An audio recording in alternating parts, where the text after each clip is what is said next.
इस वीडियो में हम स्थल मंडल का एक चैप्टर है भूकंप, इसको देखेंगे। भूकंप और सुनामी दोनों देखना है, लेकिन आज का हमारा टॉपिक जो होगा वो भूकंप पर होगा।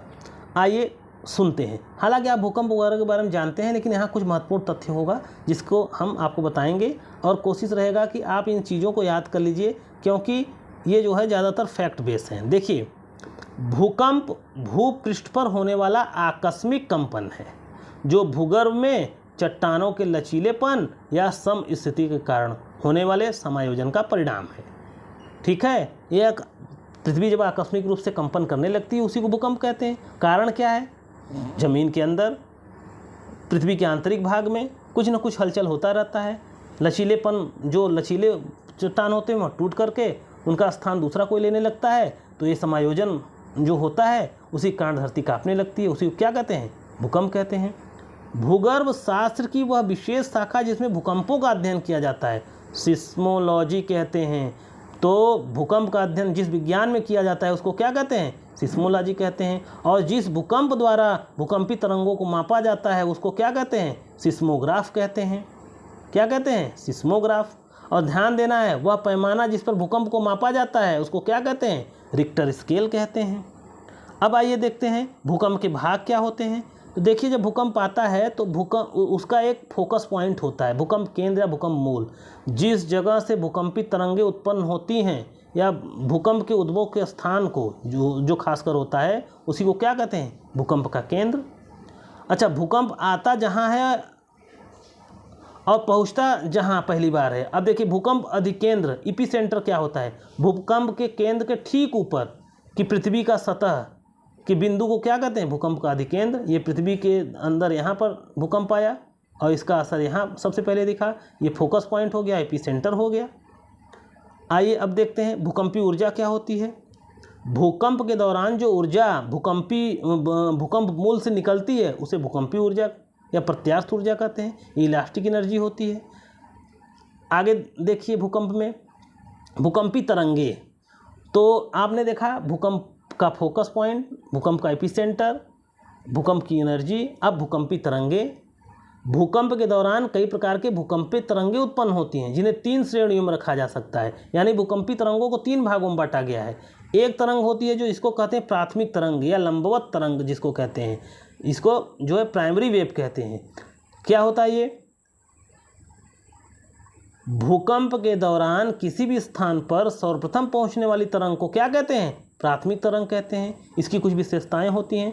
प्राथमिक तरंग को, ध्यान देना है, प्राथमिक तरंग को पी तरंग भी कहते हैं। यह मुख्यतः अनुदैर्ध्य तरंगें होती हैं जो ध्वनि तरंगों की भांति चलती हैं। किसी भी स्थान पर सर्वप्रथम पहुंचने वाली तरंग को क्या कहते हैं? पी तरंग यही होती हैं। इनकी गति सबसे तेज होती है, सबसे तेज होती है तो तुरंत निकल जाते हैं। यही कारण है कि कम नुकसान करते हैं। अब ध्यान देना है कि ये ठोस एवं तरल दोनों में चल सकते हैं। पी तरंग ठोस और जो है तरल दोनों में चल सकते हैं। इनका औसत वेग कितना होता है? 8 किलोमीटर प्रति सेकेंड होता है। लेकिन यह जो है यही तरंगें ऐसी हैं, पी तरंग ही क्या जो है पृथ्वी के आंतरिक भाग कोर तक पहुंच सकती हैं। ठीक है, और कोई नहीं पहुंच सकता। आगे देखिए, द्वितीयक तरंग क्या होती है। भूकंपी तरंगें 3 प्रकार की होती है, प्राथमिक तरंग, द्वितीयक तरंग और लव तरंग। तो अभी आपने जो है प्राथमिक तरंग के बारे में देखा। अब आइए सेकेंडरी तरंगें क्या होती हैं। गति के मामले में प्राथमिक तरंगों के बाद जिस तरंग का नाम होता है, जिस तरंग का नाम आता है उसे द्वितीयक तरंग कहते हैं। इसकी भी कुछ विशेषताएँ होती हैं। क्या विशेषताएँ होती हैं ये देख लीजिए। इन्हें यश तरंग भी कहते हैं। ये अनुपस्थ तरंगें होती हैं। ये प्रकाश तरंग की भांति चलती हैं। ये सिर्फ ठोस माध्यम से चल सकती हैं और इनका वेग कितना होता है? 4 किलोमीटर प्रति सेकेंड। प्राथमिक तरंग का वेग 8 किलोमीटर प्रति सेकेंड, लेकिन द्वितीयक तरंग 4 किलोमीटर। उसके बाद अब आता है सतही या धरातली तरंग। तो मात्र पृथ्वी के ऊपरी भाग को ही प्रभावित करने वाली तरंग को सतही तरंग कहते हैं। इसकी निम्नलिखित विशेषताएँ हैं। क्या विशेषताएँ हैं? इन्हें एल तरंग या लब तरंग भी कहते हैं। क्यों? क्योंकि HD लब ने इसको खोजा था।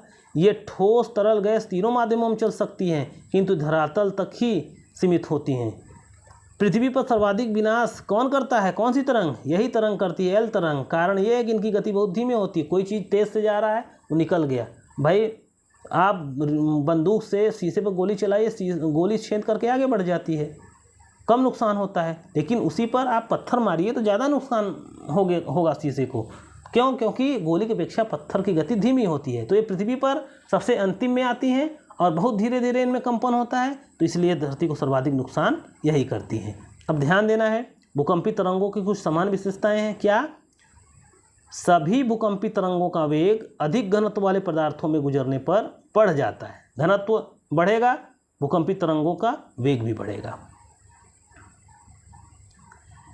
विभिन्न माध्यमों से गुजरते समय भूकंपी तरंगें परावर्तित और अपवर्तित भी होती हैं।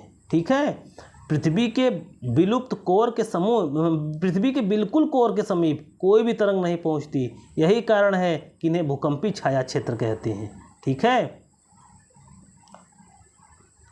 पृथ्वी की आंतरिक संरचना ज्ञात करने में किसकी भूमिका सर्वाधिक होती है? पी तरंगों की।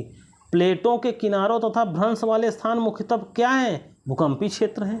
प्रशांत महासागर, जो प्रशांत महासागरीय भूकंप क्षेत्र में संपूर्ण विश्व का 63% भूकंप कहाँ आता है? प्रशांत महासागर के जो है क्षेत्र में।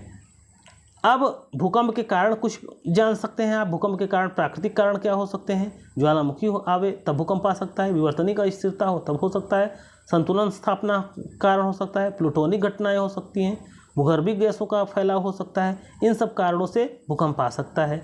मानवीय कारण भी हो सकता है, अवैज्ञानिक खुदाई जो हो रही है, अवैज्ञानिक इंजीनियरिंग जो आजकल हो रहा है, परमाणु परीक्षण हो रहे हैं, इन कारण से भी भूकंप आ सकता है। तो ये भी भूकंप के कारण हो सकते हैं। अब आपको ध्यान देना है भूकंप के लक्षण क्या हैं, भूकंप आने के लक्षण क्या हैं।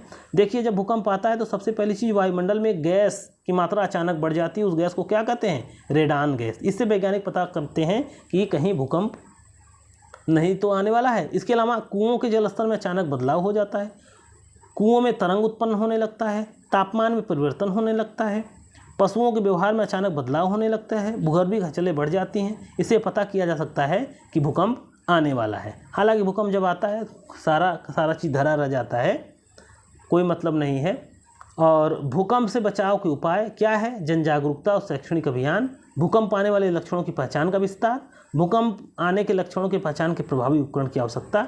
इन सब चीज़ों से आप भूकंप से बच सकते हैं।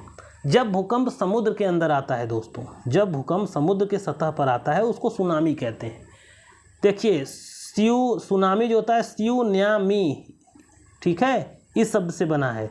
ये एक जापानी शब्द है, थोड़ा बड़ा करते हैं। त्सुनामी जापानी भाषा का शब्द है जिसका अर्थ है तट पर आती हुई समुद्री लहरें। लेकिन ध्यान देने वाली बात यह है कि इनका ज्वारी तरंगों से कोई संबंध नहीं होता। ये वास्तव में बहुत लंबी और कम कंपन वाली समुद्री लहरें हैं जो महासागरीय भूकंपों के प्रभाव से महासागरों में उत्पन्न होती हैं।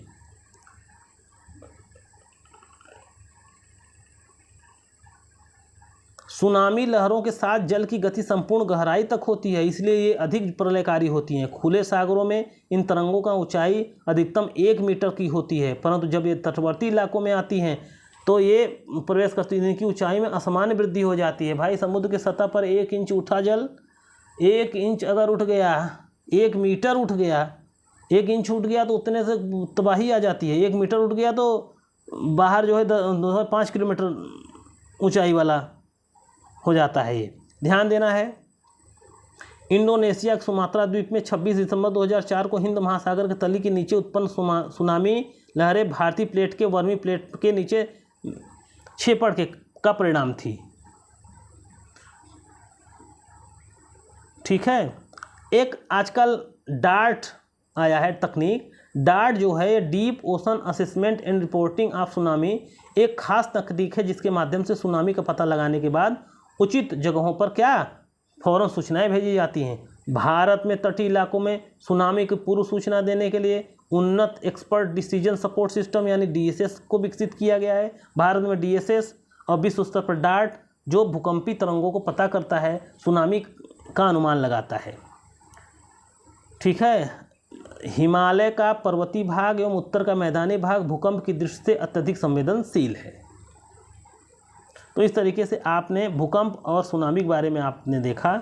अब अगले वीडियो में हम महाद्वीपीय और जो है महाद्वीप एवं प्रमुख प्रायद्वीप के बारे में पढ़ेंगे।